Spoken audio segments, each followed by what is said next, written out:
The dust of forward operating base Kestrel coated everything in shades of brown and gray, the kind of fine powder that worked its way into fabric and skin and stayed there for weeks.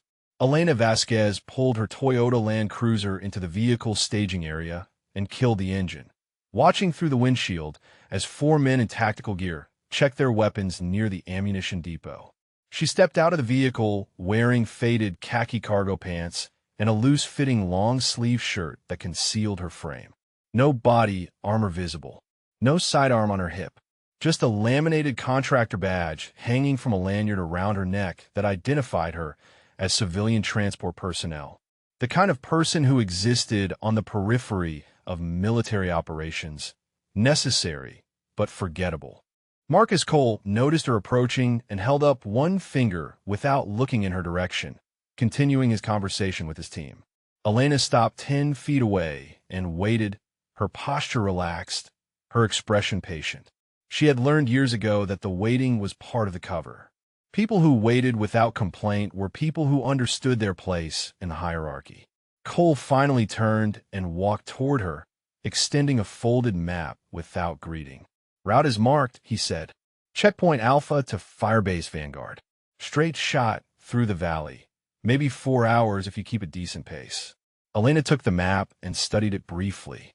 The route carved through a mountain pass with limited sight lines and narrow choke points. Textbook ambush terrain. She folded the map and tucked it into her back pocket. "Vehicle is fueled and checked," she said. "Ready when you are." Cole had already turned back to his team, dismissing her with the efficiency of a man who categorized people within seconds of meeting them. She walked back to the Land Cruiser and began her standard pre-mission inspection, checking tire pressure and fluid levels while Cole briefed his 4 operators on the mission parameters. Their voices carried across the staging area in the morning stillness.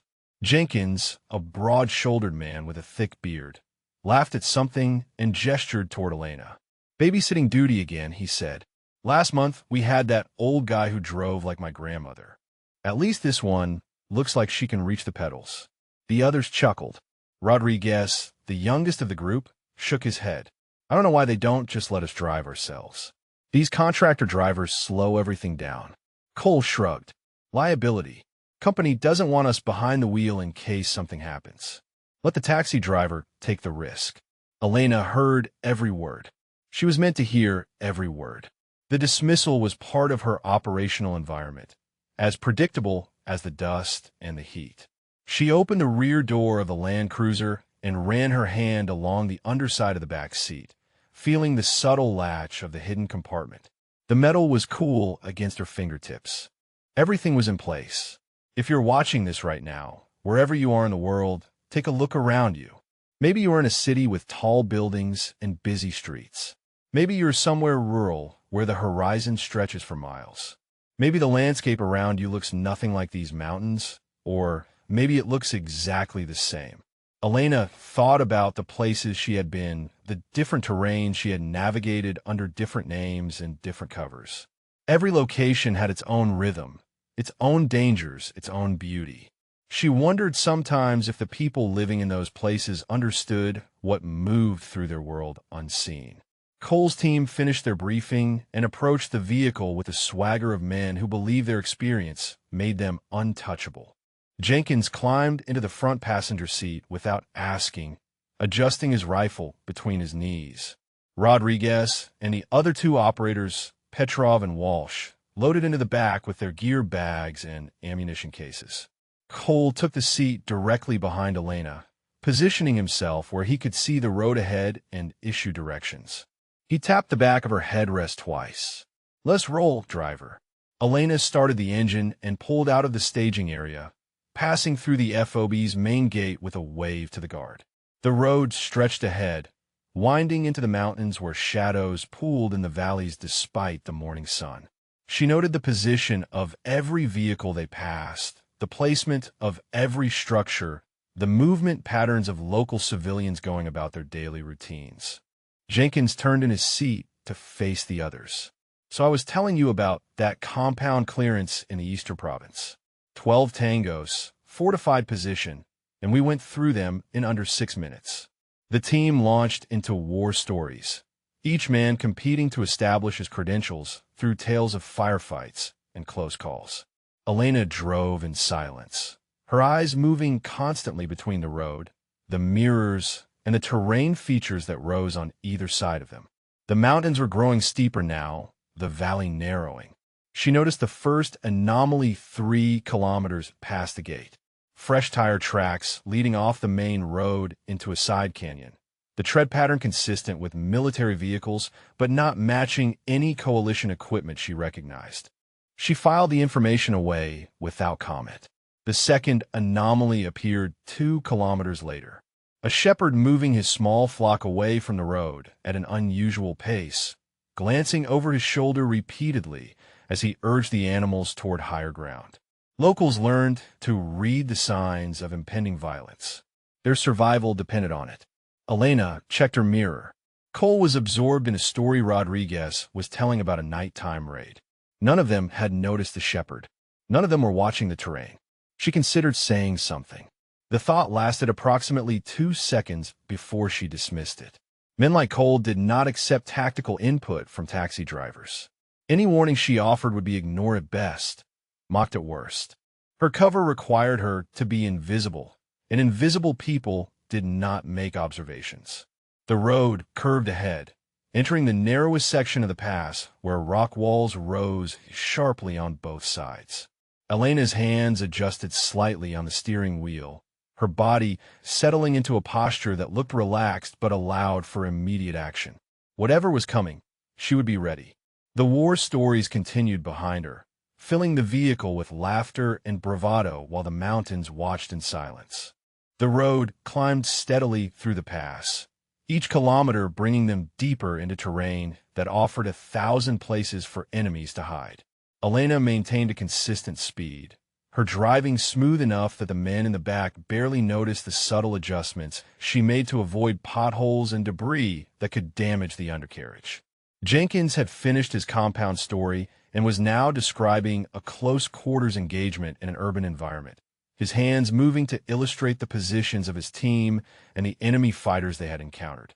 Walsh and Petrov listened with the practiced attention of men who had heard similar stories dozens of times but understood the social obligation to appear engaged. "So there I am," Jenkins continued, magazine nearly empty, and this guy comes around the corner to maybe 3 feet away. I mean, close enough that I could smell what he had for breakfast. And I just react, you know. Training takes over. 2 to the chest, 1 to the head, and he drops before he even gets his weapon up. Rodriguez nodded appreciatively. "Clean work. That is what separates professionals from amateurs," Cole added from behind Elena. "Amateurs hesitate. They think. Professionals just execute." Elena filed the comment away. In her experience, the men who talked most about being professionals were often the ones who had never faced a situation that truly tested them.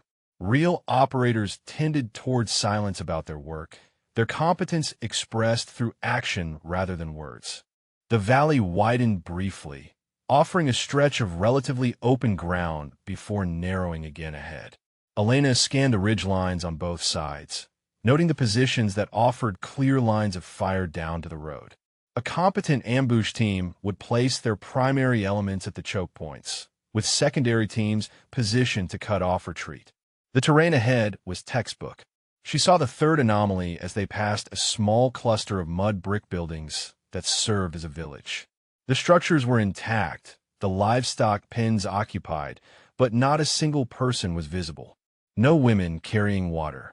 No children playing in the dusty spaces between homes. No elderly men sitting in the shade. The village had the stillness of a place whose inhabitants had received warning. "Hey, driver," Jenkins said, turning in his seat. "You ever see any action out here? Must be pretty boring, just shuttling people around all day." Elena glanced at him briefly before returning her attention to the road. "I mostly just drive," she said. "Keep my head down, do my job." Jenkins snorted. "Smart policy. Leave the real work to the people who know what they are doing." Rodriguez leaned forward between the front seats. "You know, I heard some of these contractor drivers are actually former military. Special forces guys who got out and wanted easy money." Jenkins looked at Elena with exaggerated skepticism. "No offense, sweetheart, but you do not exactly look like Special Forces material." "None taken," Elena replied. Her voice carried no emotion, no defensiveness, just the flat acceptance of someone who had heard such comments countless times and learned that response only encouraged further engagement. Cole's radio crackled with a transmission from the FOB Operations Center. "Viper 6, be advised we have reports of increased insurgent activity in your AO. Local sources indicate possible hostile movement in grid squares 7 through 12. Recommend heightened alert status." Cole keyed his radio. "Copy that, Kestrel. Viper 6 maintaining course. We'll advise if we encounter any issues." He released the transmit button and shook his head. "Local sources," he muttered. "That means some village elder is trying to get us to change our route, so his cousin can ambush us somewhere else. Same game every week." "Want to take an alternate route?" Elena asked, knowing the answer before she spoke. Cole's tone carried the patience of a man explaining something obvious to a child. "Negative. We stay on mission. If we change course every time some local reported activity, we would never get anywhere. Besides, this is probably just tribal nonsense. They fight each other more than they fight us." Elena said nothing. She adjusted her grip on the steering wheel and checked her mirrors again. The road behind them was empty, which meant nothing. A well-coordinated ambush would let the target vehicle pass the rear blocking element before springing the trap. The pass narrowed ahead, rock walls rising steeply on both sides to create a natural corridor perhaps 50 meters wide. Perfect kill zone geometry. Elena noted a burned-out truck on the shoulder ahead, its blackened frame suggesting it had been there for months. Debris from old violence often serve as concealment for new threats. Petrov was telling a story now about a mission in the southern provinces, something involving a night raid and a high-value target extraction. The details blurred together with Jenkins and Rodriguez's earlier tales, interchangeable narratives of competence and success that reinforced the team's collective identity. Elena tuned out the words and focused on the environment. The burned truck was 50 meters ahead now. She studied it for signs of recent disturbance, fresh tracks in the dust around it, any indication that the wreckage concealed an explosive device or a fighting position. The dust appeared undisturbed, the wreckage genuinely abandoned. They passed the burned truck without incident. Elena released a breath she had not realized she was holding. The narrowest section of the pass was just ahead, perhaps 200 meters of road, where the walls closed in tight enough that the SUV would have limited room to maneuver. She checked her mirrors one final time. Still empty behind them. The ridgelines above showed no movement, no glint of optics or weapons. The silence felt heavy, expectant. Cole leaned forward and tapped her shoulder. "Pick up the pace through this section," he said. "I do not like the sight lines." Finally, Elena thought. A tactical observation that matched reality. She pressed the accelerator and the Land Cruiser surged forward, engine responding smoothly as they entered the narrow corridor. They were halfway through when the world exploded. The blast came from ahead, a column of fire and debris erupting across the road as an IED detonated beneath a pile of rocks that had looked natural seconds before. Elena slammed the brakes, and the SUV skidded to a halt, the shockwave washing over them with a sound like thunder trapped in a canyon. "Reverse," Cole shouted. "Get us out of here." Elena threw the vehicle into reverse and hit the accelerator, but she already knew what was coming. The second explosion confirmed it, detonating behind them and collapsing a section of the road into a crater that blocked any retreat. They were boxed in, front and back, with rock walls on either side that offered no escape route. Then the gunfire began. Rounds slammed into the Land Cruiser from both sides, the armored panels absorbing impacts that would have torn through standard vehicle construction. Elena ducked low in her seat as the windshield spiderweb from multiple hits, the ballistic glass holding but obscuring her view of the road ahead. "Contact left and right," Cole shouted. "Return fire." Jenkins already had his window down, rifle up, sending rounds toward the eastern ridge where muzzle flashes flickered like distant lightning. Rodriguez and Petrov engaged targets on the western side, while Walsh struggled to find a firing angle from the center seat. Elena stayed low, her hands still on the steering wheel, her eyes scanning for any gap in the kill zone that might offer escape. There was none. The IED craters blocked both directions, and the rock walls were too steep for the SUV to climb. They were fixed in place, exactly where the ambush team wanted them. A burst of automatic fire stitched across the hood, punching through the metal and into the engine compartment. Steam erupted from the radiator, and the dashboard lit up with warning indicators. The vehicle shuddered and died, leaving them without even the option of ramming through the debris. "Engine is gone," Elena said, her voice calm despite the chaos. "We are static." Cole cursed and keyed his radio. "Kestrel, Viper 6. Troops in contact. Grid reference 742. IED ambush. Enemy force unknown size. Request immediate air support." The response came through broken with static. "Viper 6, Kestrel copies. Nearest air assets are 45 minutes out. Recommend you hold position and await support." 45 minutes, Rodriguez shouted between bursts. "We will be dead in 45 minutes. Elena counted muzzle flashes on both ridgelines, her mind automatically cataloging positions and estimating numbers. The eastern ridge held approximately 20 shooters spread across a front of maybe 150 meters. The western ridge showed similar numbers, perhaps 18 to 20 more. Coordinated fire, disciplined spacing, interlocking fields of fire. This was not a random tribal attack. This was a planned military operation. Jenkins shifted position to engage a new target, and a round caught him in the shoulder, spinning him back into his seat. He screamed and dropped his rifle, his right arm suddenly useless as blood spread across his tactical vest. "Jenkins is hit," Walsh called out. "Shoulder wound, heavy bleeding." Cole grabbed the medical kit from beneath his seat and tossed it to Walsh. "Pack the wound and keep him in the fight if you can."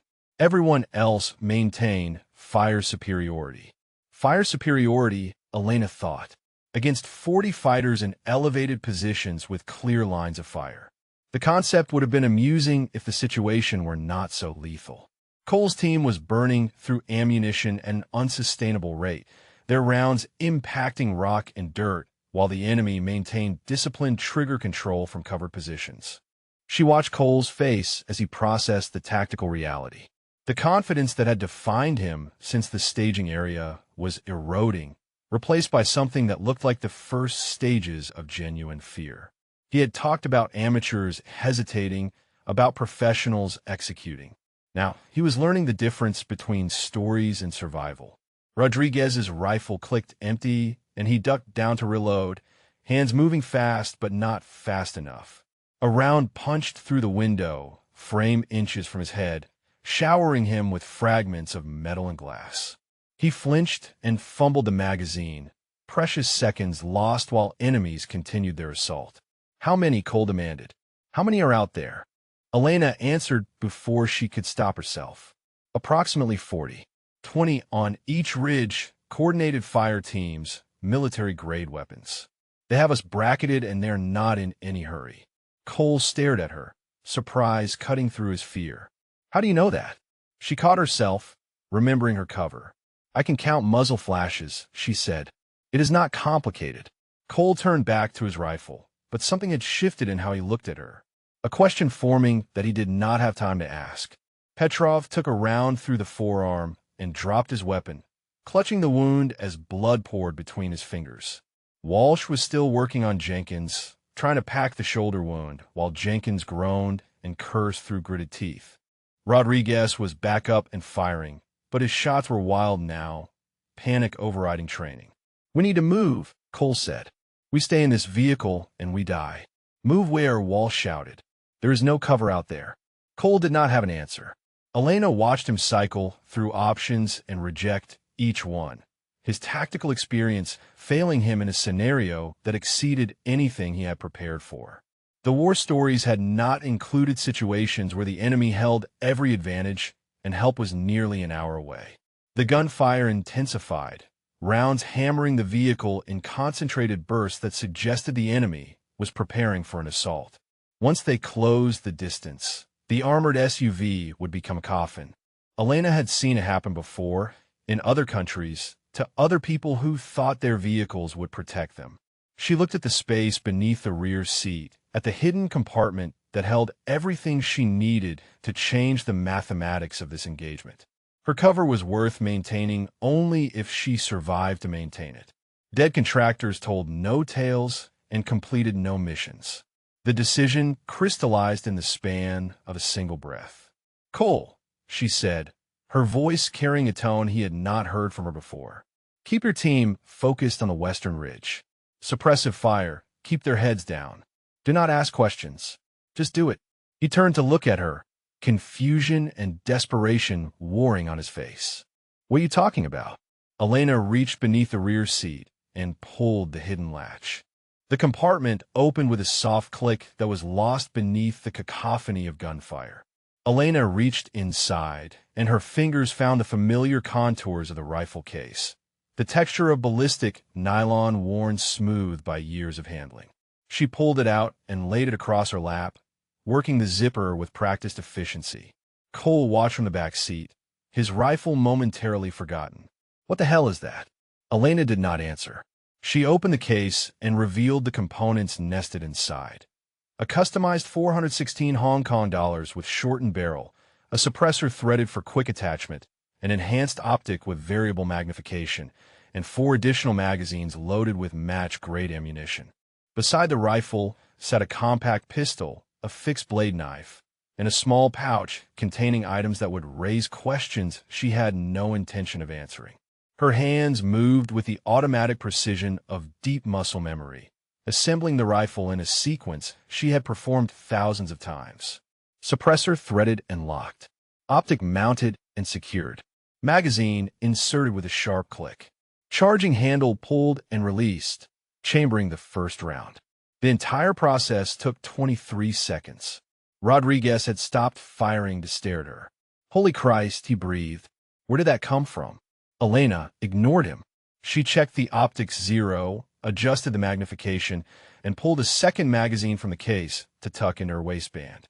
Then she looked at Cole with eyes that held none of the passive acceptance he had seen at the staging area. The woman sitting in the driver's seat was not the same person who had waited patiently while he finished his conversation, who had accepted his dismissive instructions without complaint. "Western Ridge," she said. "Suppressive fire. Keep their heads down for the next 60 seconds. Can you do that?" Cole's mouth opened, but no words emerged.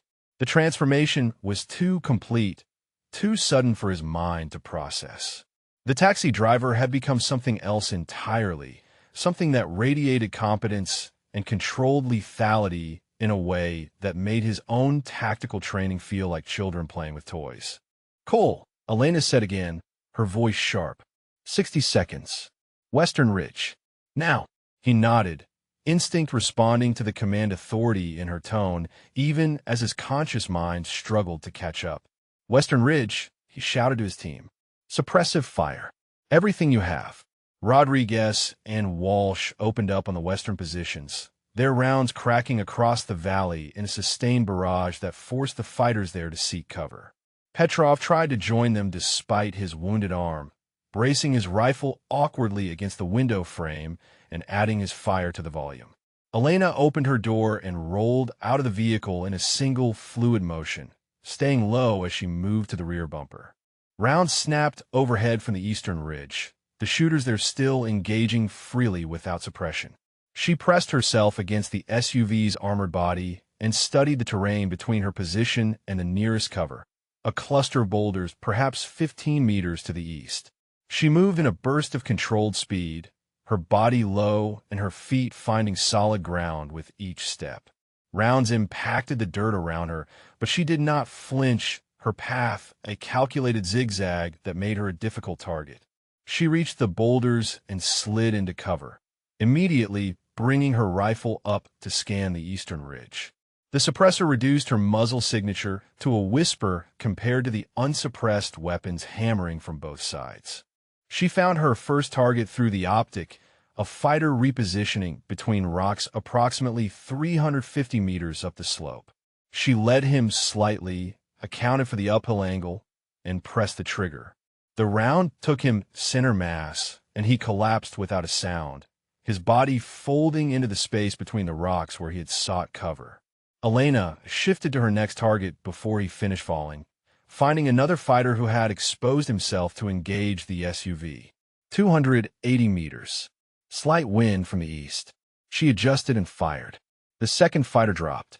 She worked methodically along the eastern ridge, each shot placed with precision that came from years of training and operational experience that would fill a classified file several inches thick.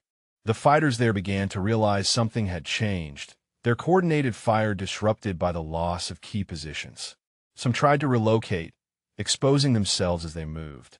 Elena punished each mistake. 8 shots. 8 fighters eliminated from the eastern ridge in under 2 minutes. She keyed the small radio she had retrieved from the compartment, tuned to Cole's frequency. Eastern ridge suppressed. Shifting to flanking position. Maintain fire on western ridge for another 30 seconds. Then cease fire and conserve ammunition. Cole's voice came back, stripped of its earlier arrogance. Copy that. Who the hell are you? Focus on your job, Elena replied. I will handle mine. She moved again, leaving the boulder cluster and advancing up the slope using a shallow drainage channel that provided concealment from both ridgelines. The terrain was familiar in its fundamentals, the same principles of cover and movement that applied in mountains anywhere in the world. She had operated in the Hindu Kush, the Andes, the Caucasus. Different rocks, different enemies, same geometry of survival. The eastern ridge had gone quiet. The remaining fighters there uncertain how to respond to a threat they could not locate. Elena heard confused shouts in a language she understood perfectly, voices calling out questions about what was happening, where the shots were coming from, who was killing their brothers. She reached a position that offered a clear view of both the eastern ridge and the road below. From here, she could see the SUV, smoke rising from its ruined engine. Cole's team still firing toward the western ridge, where muzzle flashes continued to flicker. She could also see the compound to the north, perhaps 800 meters away, where vehicles and additional fighters were preparing to join the engagement. The mathematics had shifted, but the equation was not yet balanced. 12 fighters remained on the eastern ridge, another 18 or 20 on the western ridge. Reinforcements mobilizing from the compound. She had work to do. Elena settled into a stable, firing position and began. The eastern ridge offered limited cover once you understood its geometry. Elena had spent years learning to read terrain the way others read books, finding the patterns that revealed where enemies would position themselves and where they would move when pressed. The fighters above her had chosen their positions for offense, for shooting down at a trapped vehicle. They had not anticipated becoming prey. She identified a cluster of 3 fighters sharing a rock formation approximately 400 meters up the slope. They were arguing, their voices carrying in the thin mountain air, debating whether to hold position or withdraw toward the compound. Elena waited until one of them stood to gesture emphatically at the others. Her round took him through the chest, and he tumbled backward into his companions, creating chaos in a confined space. The second fighter rose in panic, and she dropped him before he could take a step. The third tried to crawl away, keeping low behind the rocks, but he exposed his leg, and she put a round through his thigh. He screamed and rolled into the open, and her follow-up shot ended his suffering. 11 down on the eastern ridge. 9 remaining. She shifted position again, moving laterally along the slope to a new vantage point. The surviving fighters on the eastern ridge had stopped shooting entirely, their attention focused on locating the threat that was systematically destroying their formation. One of them made the mistake of raising his head above his cover to scan downhill. Elena marked his position and waited. He raised his head again 30 seconds later, human curiosity overriding tactical discipline. Her round found him, and he slumped forward over the rock he had been hiding behind, his rifle clattering down the slope. The radio in her ear crackled with Cole's voice. Eastern Ridge has gone almost completely quiet. What is happening up there? 12 down, Elena replied. 8 remaining on Eastern Ridge. Maintain suppression on Western Ridge. I am repositioning. 12, Cole repeated, disbelief evident even through the static. "You have killed 12 of them. Focus on your sector," Elena said. "The Western Ridge fighters are going to notice their friends have stopped shooting. When they do, they will either reinforce or retreat. Either way, stay ready." She moved again, circling higher on the slope to approach the remaining eastern positions from an unexpected angle. The fighters there had consolidated into two groups, 5 in one cluster and 3 in another, both trying to establish defensive positions against a threat they still could not locate. Their training, such as it was, had not prepared them for a single shooter who moved like smoke and killed with mechanical precision. The group of 5 was closer. Elena found a stable position behind a fallen tree trunk and settled her breathing. The suppressor kept her muzzle flash minimal, her sound signature lost in the echoes of gunfire still coming from the Western engagement. She was a ghost with a rifle, and ghosts did not fight fair. She took the first one through the throat as he peered around a boulder. The second spun toward the sound of his companion falling and caught a round through the temple. The remaining 3 scattered, breaking from cover in different directions, and Elena tracked each one with patient efficiency. 2 more fell within seconds of each other. The 5th made it nearly 20 meters before her round found his back. 17 down, 3 remaining on the eastern ridge. The final 3 had seen enough. They abandoned their positions and ran, scrambling up the slope toward the ridge line where they could disappear over the crest and flee toward the compound. Elena let the first one go, watching him run, then dropped the second as he crested the ridge. The third threw down his rifle and raised his hands, surrendering to an enemy he could not see. She let him run too. One survivor to spread fear was sometimes more valuable than a clean sweep. Elena keyed her radio. Eastern ridge clear. 18 down, 2 fled, moving to flank western positions. Cole's response took several seconds. "Copy. Western ridge fire is intensifying. I think they know something is wrong." "They know," Elena confirmed. "They just do not understand what." She descended the slope in a controlled movement, using the terrain to mask her approach from the western ridge across the valley. The SUV sat in the kill zone below, smoke still rising from the engine compartment. She could see Cole's team inside, their fire more disciplined now, conserving ammunition while maintaining enough volume to keep western heads down. The western ridge was a more difficult problem. The fighters there had better cover, steeper terrain, and a clear view of any approach across the valley floor. A direct assault would be suicide even for someone with her training. She needed a different angle. The compound to the north offered that angle. If she could circle behind the western ridge using the compound as cover, she could approach from above and behind, turning the enemy's defensive positions into traps. The route would take her through open ground, but the western fighters were focused on the SUV and the eastern ridge had gone silent. Their attention was fixed on threats they understood. Elena checked her ammunition. 2 magazines remaining plus the partial in her rifle. 47 rounds to deal with approximately 18 fighters on the western ridge plus whatever reinforcements waited at the compound. The mathematics were tight, but workable. She began her movement north, staying low in a shallow wadi that provided concealment from both the western ridge and the compound ahead. The sound of gunfire continued behind her, Cole's team maintaining their suppressive fire, as ordered. They were doing their job. Now she would do hers. The compound emerged from behind a rock formation as she advanced, a cluster of mud brick buildings surrounded by a low wall. She counted 2 vehicles in the courtyard, one of them a technical with a heavy machine gun mounted in the bed. Fighters moved between buildings, perhaps 8 or 10 visible, preparing to reinforce their comrades on the western ridge. Elena found a position with clear sight lines to the compound and settled in. The reinforcements would never arrive.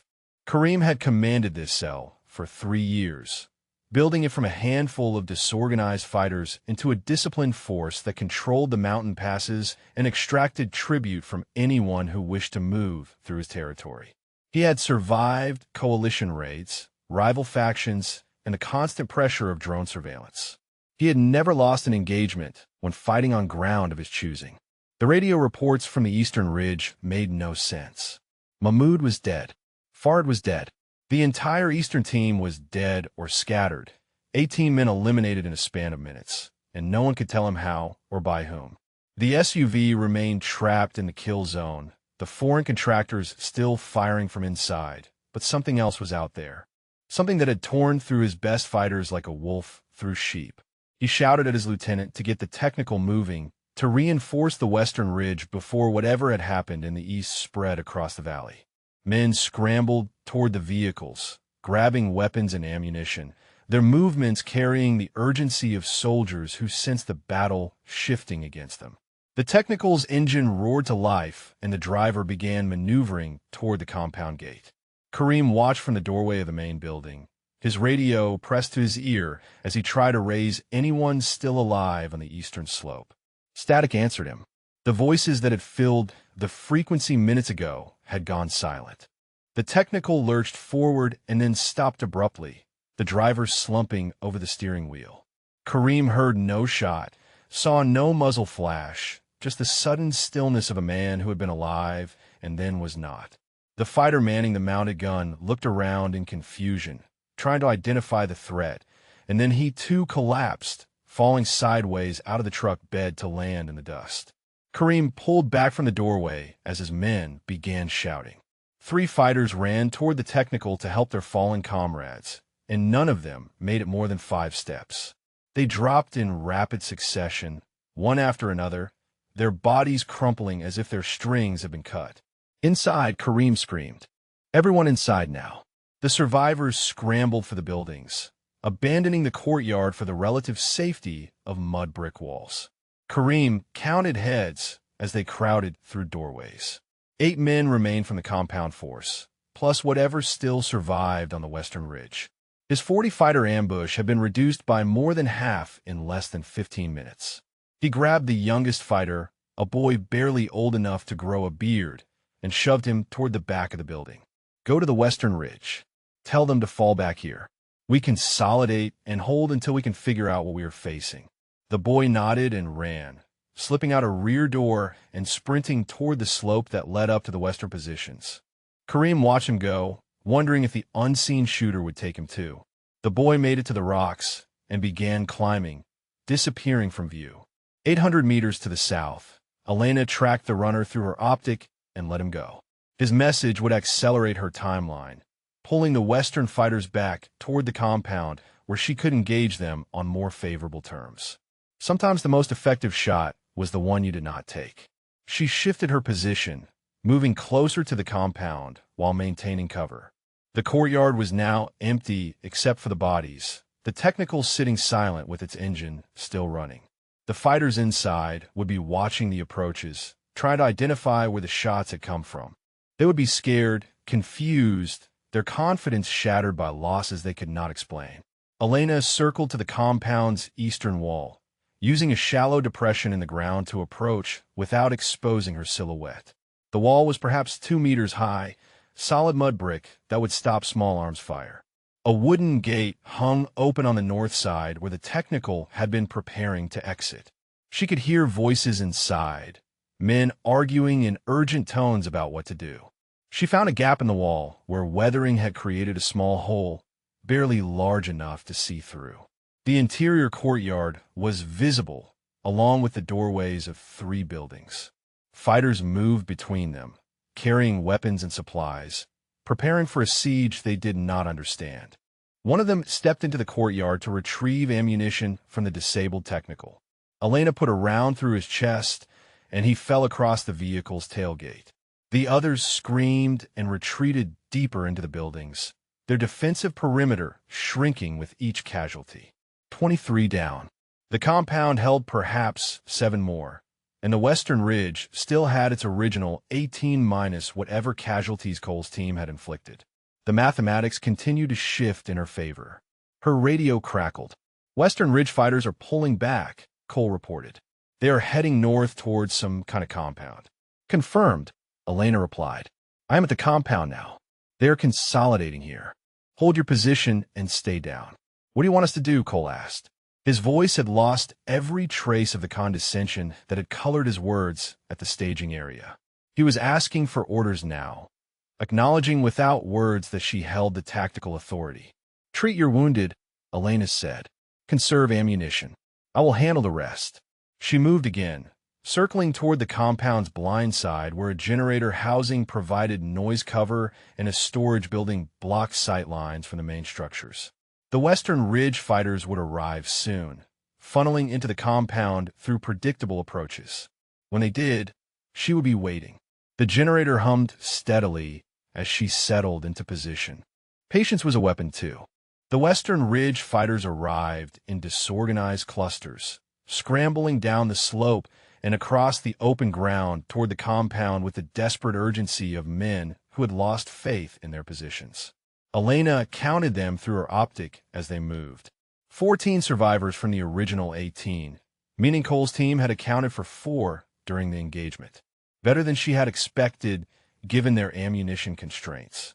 The first group of 5 reached the compound gate and rushed inside, immediately seeking cover behind the walls and buildings. Elena let them pass. Engaging now would scatter the rest, forcing her to hunt them across open terrain. Better to let them consolidate, let them believe the walls offered safety, let them gather in one place where she could finish this efficiently. A second group of 4 followed, running in a loose formation that suggested their unit cohesion had fractured. They made it inside and joined the others, voices rising in confused shouts as they tried to establish what had happened and who was in command. Kareem emerged from one of the buildings and began organizing the defense, pointing men toward positions along the walls and in the windows. The final 5 came last, moving more cautiously than the others. Their leader, a tall man with a gray beard, kept looking over his shoulder toward the eastern ridge where his comrades had died. He understood that something had hunted them, even if he could not identify what. His caution would not save him. Elena waited until all 5 were within 20 meters of the gate, committed to their approach with no cover nearby. She took the gray-bearded leader first, dropping him with a shot through the upper chest. The other 4 scattered in different directions, instinct overriding any tactical training. She tracked them methodically, placing rounds with precision that left no room for error. For shots, for bodies. The approach to the compound was now littered with the fallen. 28 down. The compound held approximately 18 fighters now, compressed into a defensive perimeter they believed would protect them. She keyed her radio. Western Ridge clear. All survivors consolidated at compound, moving to close quarter engagement. Cole's voice came back, strained with disbelief. "You're going in there alone. There must be 15 or 20 of them." 18, Elena corrected. "Give or take. Stay on this frequency. I will advise when area is secure." She did not wait for his response. The generator housing provided cover as she moved to the compound's eastern wall, staying low beneath the sight lines of the windows above. The mud brick was old, weathered by decades of harsh seasons, and she found handholds in the eroded surface that allowed her to climb. She pulled herself onto the flat roof of a storage building and lay prone, scanning the courtyard below. Fighters had taken positions throughout the compound, some behind low walls, others in doorways and windows. Kareem stood near the center, directing men with sharp gestures, trying to establish overlapping fields of fire. The rooftop sentries were her first priority. 2 men had positioned themselves on the main building's roof, watching the approaches with binoculars and rifles. They were looking outward, scanning the terrain beyond the walls for threats. They never thought to look at the adjacent rooftop, barely 10 meters away.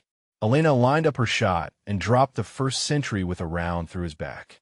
His partner spun toward the sound of the body falling and caught the second round through his throat. Both lay still on the rooftop, their elevated advantage converted into vulnerability. 30 down. Shouts erupted from the courtyard as fighters realized the sentries had fallen. Kareem screamed orders, pointing toward the rooftops, but confusion reigned. They had expected an assault from outside the walls, vehicles and soldiers, and the conventional warfare they understood. They had not prepared for a single predator that had already penetrated their perimeter. Elena dropped from the storage building roof into a narrow alley between structures, absorbing the impact with bent knees and immediately moving toward the nearest doorway. A fighter emerged from inside, rifle raised, and she shot him through the chest before he could identify his target. She stepped over his body and entered the building. The interior was dim, lit only by small windows and a single oil lamp. Two more fighters crouched near the far wall, preparing to engage targets in the courtyard. They heard her footsteps and turned, but reactions that might have saved them against a lesser opponent were hopelessly slow against her. 2 shots, 2 bodies. She cleared the room and moved to the next. Close quarters combat was a different discipline than precision rifle work, requiring speed and aggression rather than patience.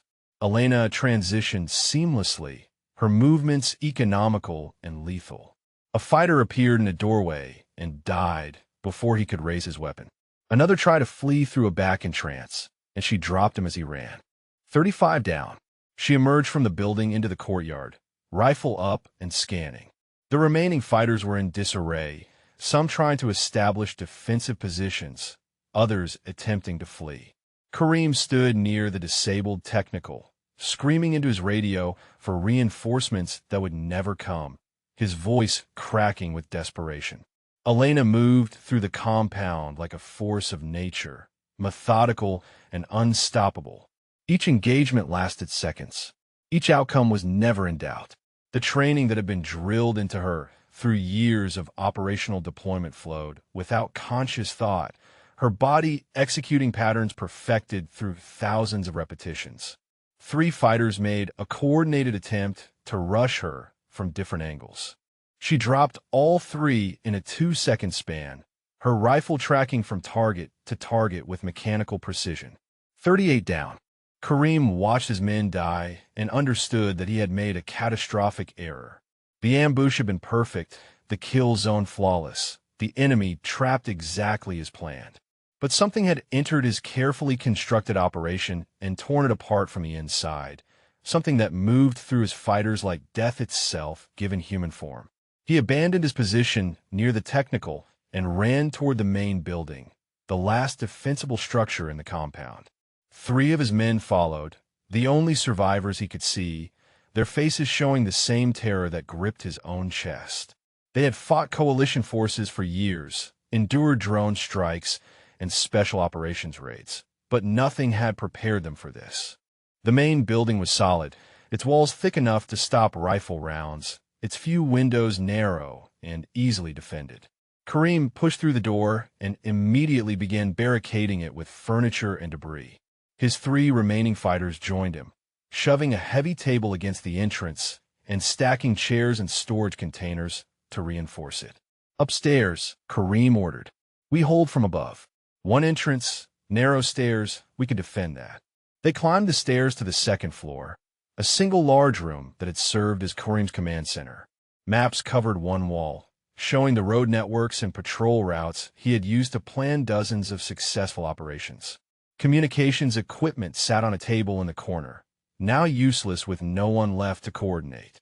The windows were small, barely wide enough for a rifle barrel, offering limited fields of fire but excellent protection.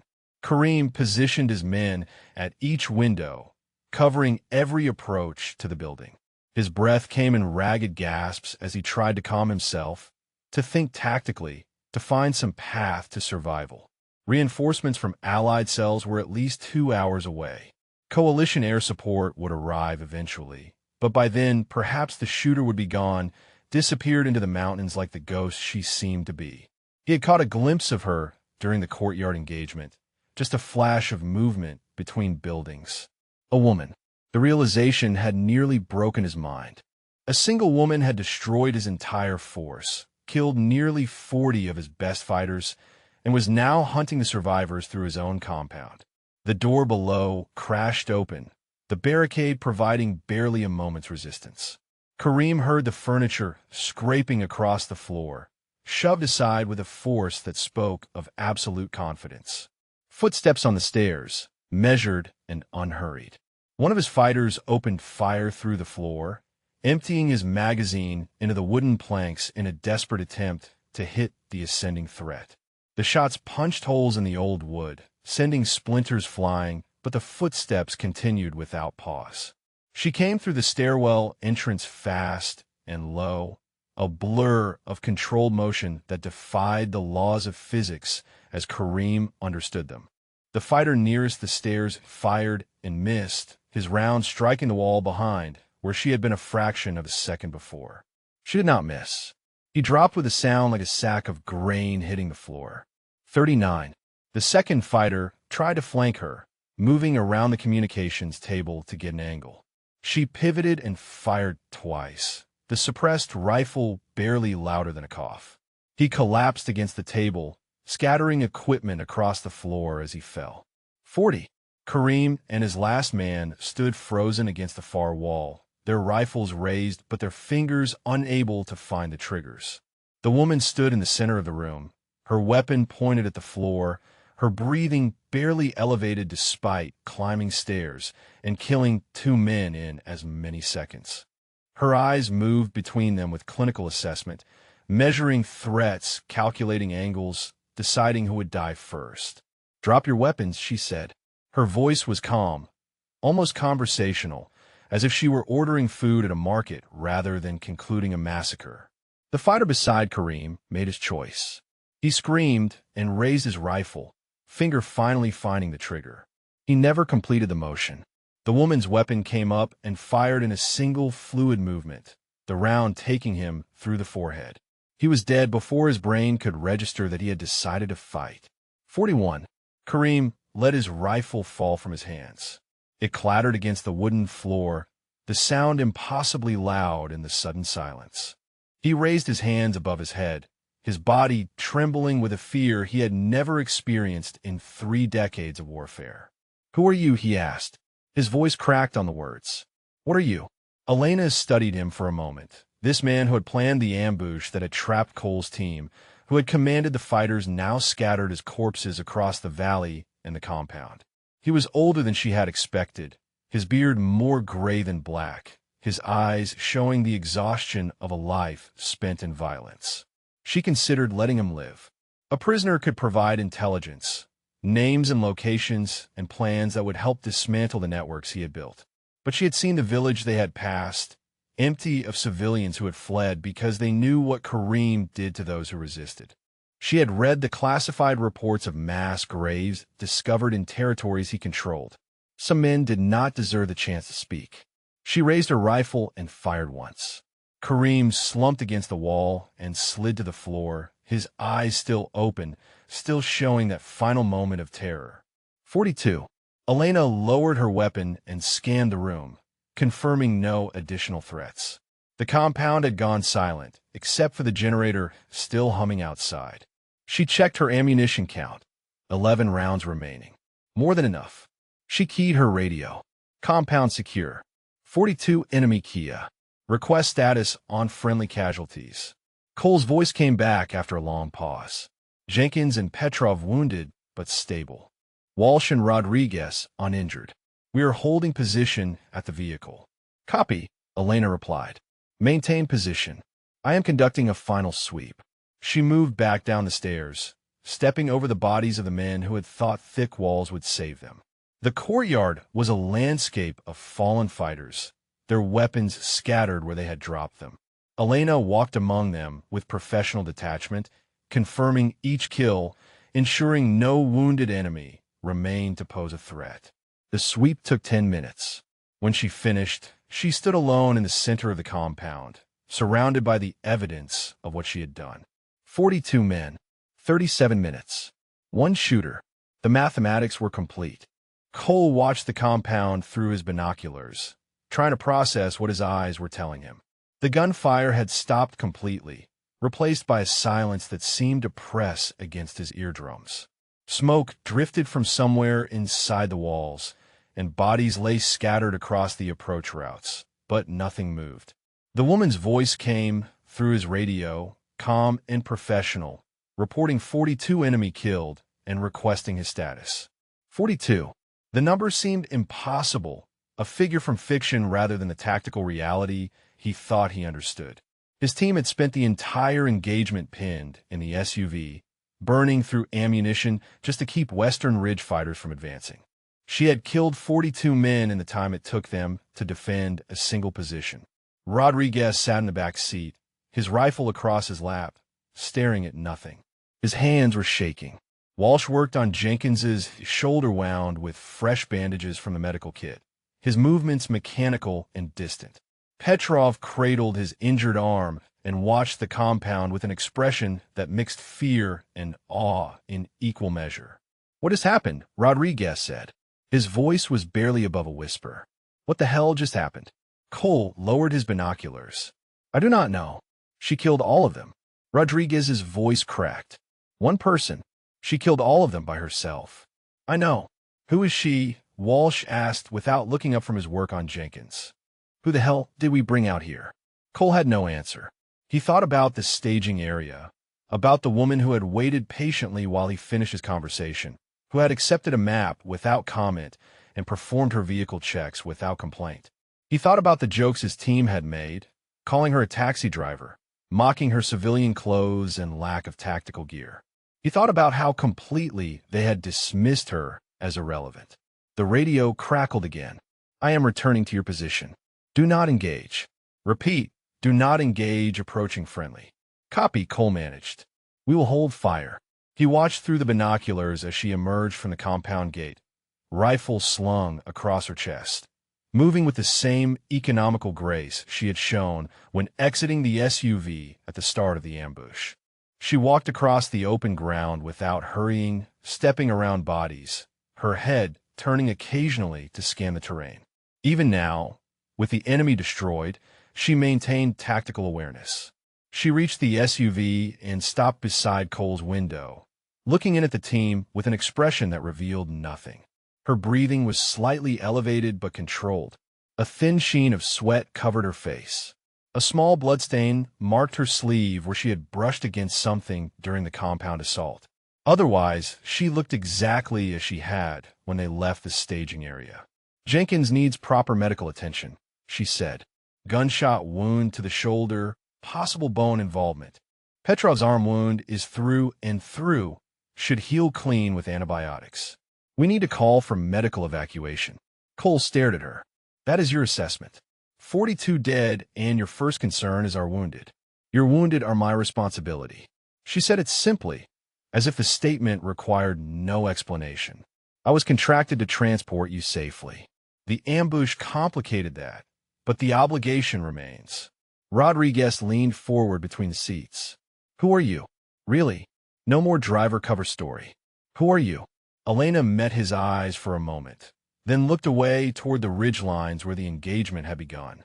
"I am the person who kept you alive today. For now, that is enough." She walked around to the front of the SUV and examined the damage to the engine compartment. The hood was riddled with bullet holes, and steam still rose from the destroyed radiator. She shook her head slightly and returned to Cole's window. "Vehicle is non-operational. We need to call for extraction. What is your emergency frequency?" Cole gave her the frequency and watched as she pulled a small satellite phone from her pocket, a device he had not seen before, and began making calls. Her voice shifted as she spoke, becoming more clipped and formal, using terminology and call signs he did not recognize. She was not talking to the FOB. She was talking to someone else entirely. The conversation lasted less than 2 minutes. When she finished, she tucked the phone away and addressed Cole without looking at him. "Extraction is en route. Military assets will arrive in approximately 15 minutes for your team. I have separate transportation coming." "Separate transportation," Cole repeated. "From whom?" She did not answer the question. "Start preparing your wounded for movement. The extraction will land in the flat area 200 meters north. Can your men walk that far?" "Jenkins cannot walk," Walsh said. "We will need to carry him." "Then carry him." Elena's tone left no room for discussion. "You have 15 minutes." She walked away from the SUV toward the extraction point, her rifle still ready, her attention still scanning the terrain. Cole watched her go and felt something shift in his understanding of the world. He had spent 15 years in private military work, operating in conflict across 3 continents, building a reputation for competence and professionalism. In 37 minutes, A woman he had dismissed as a taxi driver had accomplished more than his entire team had managed in the past year. Rodriguez appeared at his shoulder. "Boss, what do we do?" Cole took a breath and let it out slowly. "We do what she said. We get Jenkins ready to move. We prepare for extraction. And we never speak about what happened here without understanding exactly who we are talking about." He looked toward the compound one more time, at the bodies scattered across the approach, at the evidence of one woman's methodical violence. Then he turned away and began helping Walsh prepare Jenkins for transport. Some questions were better left unanswered, at least until he understood what answers might cost. The military helicopters arrived first, 2 Black Hawks descending into the flat area with practiced precision. Medics rushed from the aircraft before the skids fully touched ground, responding to the emergency call Cole had placed after Elena's satellite phone conversation. They swarmed the wounded, stabilizing Jenkins on a stretcher and examining Petrov's arm with professional efficiency. Elena stood apart from the activity, her rifle now disassembled and packed back into its case. She watched the medical teams work without offering assistance, her role in the engagement complete. The soldiers from the helicopters looked at her with curiosity, but kept their distance, something in her bearing communicating that questions would not be welcome. A lieutenant approached Cole as the medics loaded Jenkins into the first Black Hawk. "Sir, can you tell me what happened here? We received reports of a major engagement, but the details were unclear." Cole glanced toward Elena, then back at the lieutenant. "Ambush, IED, and coordinated small arms fire from both ridgelines. Approximately 40 enemy fighters." The lieutenant's eyes widened. 40? And your team held them off?" "Not exactly," Cole said. He struggled to find words that would make sense, that would explain the impossible mathematics of the past hour. "We had assistance." The lieutenant followed his gaze toward Elena, who stood motionless near a cluster of rocks, her attention fixed on something in the distance. "Assistance from whom?" Cole shook his head. "I honestly do not know." Rodriguez and Walsh helped Petrov toward the second helicopter, supporting him between them despite his protest that he could walk on his own. Walsh paused beside Cole and spoke quietly. "What do we put in the after-action report?" "Nobody is going to believe what actually happened. We report what we saw," Cole replied. "Ambush, defensive engagement, enemy force neutralized. Leave out the details we cannot explain. And if they ask how 40 fighters got neutralized by a 5-man team with 2 wounded." Cole watched the medics secure Jenkins inside the helicopter. "Then we tell them to ask someone with a higher clearance level than ours." The lieutenant was speaking into his radio, relaying information back to the FOB and requesting additional assets to secure the area. His voice carried fragments of conversation about body counts and evidence collection and intelligence exploitation. The compound would be crawling with analysts within hours, specialists trying to piece together what had happened and who had been responsible. A different sound cut through the helicopter noise, a lower frequency that Elena recognized before anyone else. She turned toward the north where a black helicopter was approaching, unmarked and flying without navigation lights despite the daylight. The aircraft was smaller than the Black Hawks, faster, designed for missions that did not appear in official logs. The lieutenant noticed it too. "What is that?" "I did not call for additional air support." "That is not for you," Cole said. The black helicopter set down 50 meters from the military aircraft, its rotors continuing to spin at idle speed. A man emerged from the side door, dressed in civilian clothes that somehow conveyed authority despite their unremarkable appearance. He walked toward Elena with the familiarity of a longtime colleague, his posture relaxed but alert. Elena met him halfway, and they spoke briefly in voices too low to carry over the helicopter noise. The man nodded several times, glancing toward the compound and the ridgelines with professional assessment. Whatever she told him seemed to satisfy his questions. Cole approached them without quite knowing why, drawn by a need to understand something about what had happened. The man in civilian clothes noticed him coming and turned with a polite smile that did not reach his eyes. "Marcus Cole," the man said, "Vanguard Security Solutions. Impressive defensive action today." Cole stopped short. You know who I am. I know who everyone is, Mr. Cole. It is part of my job description. He extended his hand. You can call me Mitchell. I am here to collect my colleague and debrief her on the operation. Your colleague, Cole repeated, shaking the offered hand. The taxi driver. Mitchell's smile flickered with what might have been amusement.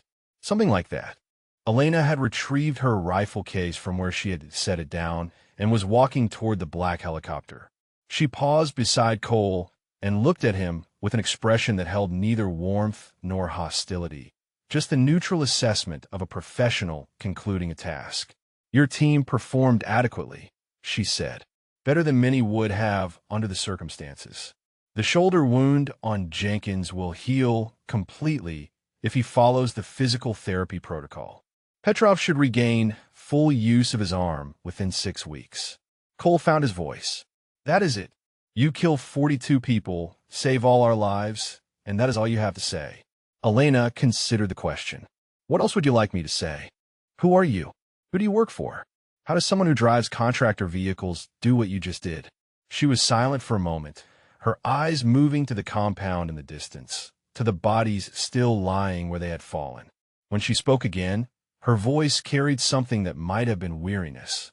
There are people who drive vehicles, Mr. Cole, and there are people who do other things while appearing to drive vehicles. The world is more complicated than most people want to believe. She paused. You and your team are alive. Let that be enough. She turned and walked toward the black helicopter without looking back. Mitchell nodded once to Cole and followed her, climbing into the aircraft after she had settled into her seat. The door closed, the rotors increased their speed, and the helicopter lifted off in a smooth vertical climb that spoke of a pilot with exceptional training. Cole watched it disappear to the north, carrying the woman who had saved his life and killed 42 men and whose real name he would probably never know. The black helicopter flew north for 40 minutes before descending toward a small airstrip that did not appear on any official maps. Elena watched the terrain pass beneath them without speaking, her mind already processing the operation and cataloging the lessons that would inform future missions. Mitchell sat across from her, reviewing something on a tablet, giving her the silence she needed. The airstrip consisted of a single runway, a handful of prefabricated buildings, and a perimeter fence that carried enough electrical current to discourage casual visitors. 2 vehicles waited near the largest building, their engines running despite the heat. This was a transit point, a place where people and equipment moved between the visible world and the shadows that existed beneath it. Elena stepped out of the helicopter and stretched muscles that had been tense for hours. The adrenaline had faded during the flight, leaving behind the familiar exhaustion that followed sustained combat.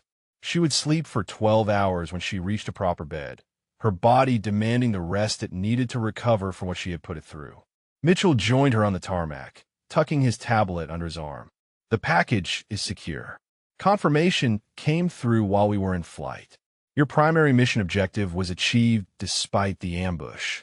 Elena nodded. She had almost forgotten about the package, the small case hidden in her vehicle's secondary compartment that contained intelligence too sensitive to transmit electronically. The ambush had been an unfortunate coincidence.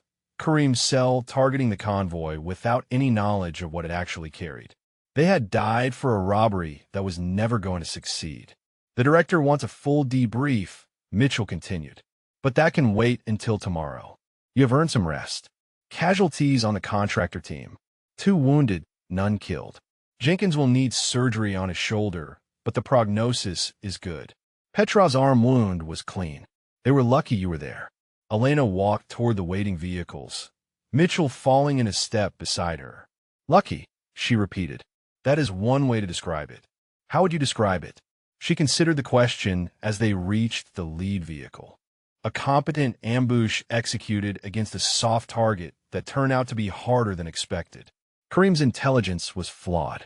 He thought he was attacking a standard contractor transport. He had no idea what he was actually facing.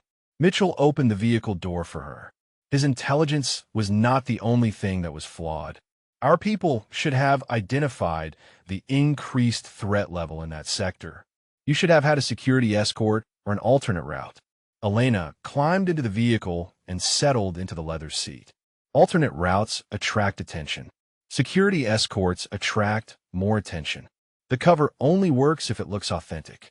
A taxi driver with a military escort is not a taxi driver. Mitchell closed the door and walked around to the other side, climbing in beside her. The driver, a young man with the alert stillness of someone trained in protective operations, pulled away from the airstrip without waiting for instructions. He knew where they were going. The vehicle wound through mountain roads for another hour before descending into a valley where a small compound nestled against a cliff face. The buildings were modern but designed to blend with the terrain, their profiles low and their colors matching the surrounding rock. Satellite dishes sprouted from one roof, and antenna arrays covered another. But from air, the compound would appear to be nothing more than a remote research station. Elena had been here before, many times between operations that took her to places most people would never see. It served as a decompression point, a place to rest and recover before the next assignment. The agency maintained similar facilities around the world, safe houses for operators who could never truly be safe. She went directly to her quarters, a small room with a bed, a desk, and a window that looked out over the valley. Her rifle case went into a secure locker built into the wall. Her clothes went into a pile for cleaning or disposal, depending on how much blood they had absorbed. She stood under hot water for 20 minutes, letting it wash away the dust and sweat and residue of violence. When she emerged, wrapped in a clean robe, Mitchell was waiting in the small common area adjacent to her room. He had coffee and a folder that she recognized as a preliminary operation summary. 42 confirmed kills, he said without preamble. Body recovery and identification are ongoing, but initial assessments indicate you eliminated Kareem's entire network in that sector. Regional Command is calling it the most significant single engagement against insurgent forces in 18 months. Elena took the coffee and sat across from him. It was not supposed to be an engagement at all. It was supposed to be a quiet transport mission. The best laid plans, Mitchell said. He opened the folder and removed several photographs, satellite imagery showing the compound and the kill zone from above. The analysts are already studying the tactical patterns. Your movement through the compound is being used as a training reference for close-quarters combat doctrine. Elena looked at the photographs without expression. The overhead view reduced the violence to geometry, positions and angles and movement patterns stripped of the blood and fear that had filled those spaces. She could trace her own path through the buildings, remember each doorway and each target, but the images made it seem clinical. Abstract. That is not why I did it, she said. I did not clear that compound to create a training reference. I know, Mitchell replied. You did it because 5 men were going to die if you did not. That is what makes you effective. You act from necessity, not ego. He paused. The contractor team has been debriefed. They have been instructed to omit specific details from their official reports. Your involvement will be classified at the highest levels. And if they talk anyway? Mitchell's expression suggested the question was naive. They will not talk. Mr. Cole understands enough about our world to know that some stories are not meant to be shared. His team will follow his lead. Elena finished her coffee and set the cup aside. What is next? Rest, Mitchell said. Recovery. Then we have a situation developing in Southeast Asia that could use your particular skill set. Transportation role again, low profile, minimal footprint. She almost smiled. Another taxi driver. Something like that. He stood and gathered the folder. Get some sleep, Elena. You have earned it. He left her alone with the silence of the mountain compound and the weight of 42 lives she had ended in 37 minutes. She sat by the window and watched the sun set over the valley, painting the rocks in shades of orange and red that reminded her of muzzle flashes in the dim light of a mud brick building. Tomorrow there would be debriefs and analysis and preparation for the next mission. Tonight there was only the quiet and the memories and the knowledge that somewhere a contractor team was alive because she had been more than they assumed. 3 weeks later, Marcus Cole sat in a sterile conference room at the Vanguard Security Solutions headquarters in Virginia, facing a panel of company executives and two men in suits who had not introduced themselves. The debrief had been scheduled and rescheduled 4 times, delayed by classification reviews and interagency consultations that no one would explain. "Walk us through the engagement again," one of the unnamed men said. From a moment, the IED detonated. Cole had told the story a dozen times already, to military investigators, to company lawyers, to intelligence officers whose affiliations remained deliberately vague. Each telling stripped away more of the details he had actually witnessed, replacing them with sanitized language that obscured the impossible truth. "The IED disabled our vehicle," he said. "We took fire from elevated positions on both ridgelines. My team returned fire while our driver took independent action to neutralize the threat." "Independent action," the man repeated. He wrote something in a notebook. "Can you be more specific about what that independent action entailed?" Cole glanced at the company executives, who sat with carefully neutral expressions. They had already made clear that his continued employment depended on his cooperation with whatever narrative these men preferred. She engaged enemy positions with a personal weapon she had concealed in the vehicle. "Her actions disrupted the ambush and allowed my team to survive until extraction arrived." The second, unnamed man leaned forward. "And you had no prior knowledge that your driver was anything other than a civilian contractor?" "None. No indication of military training, specialized equipment, or affiliation with any government agency." Cole remembered the rifle appearing from beneath the seat, the suppressor threading into place, the transformation that had occurred in the span of 30 seconds. "She was listed on our manifest as transport personnel. That is all I knew." The first man closed his notebook and exchanged a look with his colleague. Something passed between them, a silent communication that excluded everyone else in the room. "Mr. Cole, your account is consistent with the other statements we have collected. The official record will reflect that your team successfully defended against an insurgent ambush with the assistance of a contractor whose identity remains classified for operational security reasons. Do you have any objections to that characterization?" "No objections." "Good." He stood and buttoned his jacket. "This debrief is concluded. You and your team are to be commended for your performance under fire." The company executives shifted uncomfortably, recognizing praise that was also a warning. Cole remained seated as the room emptied, his mind returning to the moment when the helicopter had lifted off and carried her away. He had searched through every channel available to him in the weeks since, calling in favors, pushing contacts, trying to find any trace of the woman who had saved his life. Every inquiry met the same wall of silence, the same polite suggestions that some questions were better left unasked. Jenkins was recovering in a military hospital in Germany, his shoulder rebuilt with titanium pins and months of physical therapy ahead. Petrov had returned to active duty with a scar on his arm that he refused to explain. Rodriguez had quit the company entirely, telling Cole that he could not reconcile what he had witnessed with the world he thought he understood. Wall stayed on, but something behind his eyes had changed, a wariness that surfaced whenever a new driver showed up for a mission. Cole understood. He felt it too. 6,000 miles away, Elena Vasquez checked her vehicle in the pre-dawn darkness of a port city that smelled of diesel fuel and fish. The Toyota was different, newer, adapted to the local environment, but the hidden compartment beneath the rear seat held the same equipment. Different country, different cover, same capability waiting beneath the surface. Her credentials identified her as a logistics coordinator for an international shipping company, the kind of anonymous position that allowed access to ports and warehouses without attracting attention. The men she would be transporting today were executives from a telecommunications firm, businessmen with no tactical training who would see only a pleasant local woman hired to navigate unfamiliar roads. They arrived at the designated pickup point precisely on schedule, for men in expensive suits carrying briefcases and complaints about the humidity. Elena greeted them with a warm smile and loaded their luggage into the back of the vehicle, her movements efficient but unhurried. One of them made a joke about hoping she knew the roads better than their last driver, who had gotten them lost twice.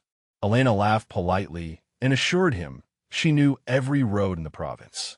She had memorized the maps 3 days ago, along with the locations of police checkpoints, military installations, and the safe houses maintained by 6 different intelligence services. The executives saw a driver. She saw a chessboard with pieces already in motion. The vehicle pulled away from the port and merged into morning traffic, anonymous among thousands of similar cars carrying workers and merchants and families about their daily lives. Elena drove with one hand on the wheel and her eyes moving constantly, cataloging faces and vehicles and patterns that most people never noticed. Have you ever completely misjudged someone? Have you ever dismissed a person as unimportant, only to discover they were capable of things you could not imagine? Think about the people you pass every day without a second glance. The server who brings your coffee, the janitor who cleans your office, the driver who takes you where you need to go. Any one of them might be more than they appear. The executives in the back seat discussed quarterly projections and market strategies, oblivious to the woman in the front seat who had killed 42 men in 37 minutes and would do it again if the mission required. Elena listened to their conversation without interest, her attention focused on the road ahead and the variables that could transform a routine transport into something else entirely. The world was full of people who saw only surfaces, who measured worth by titles and appearances and the confidence of a loud voice. Elena had spent her career moving through that world unseen, using their assumptions as camouflage, waiting for the moment when invisibility became her greatest weapon. She checked her mirrors, confirmed the route was clear, and continued driving toward a destination that existed in no official record. Just another driver doing her job.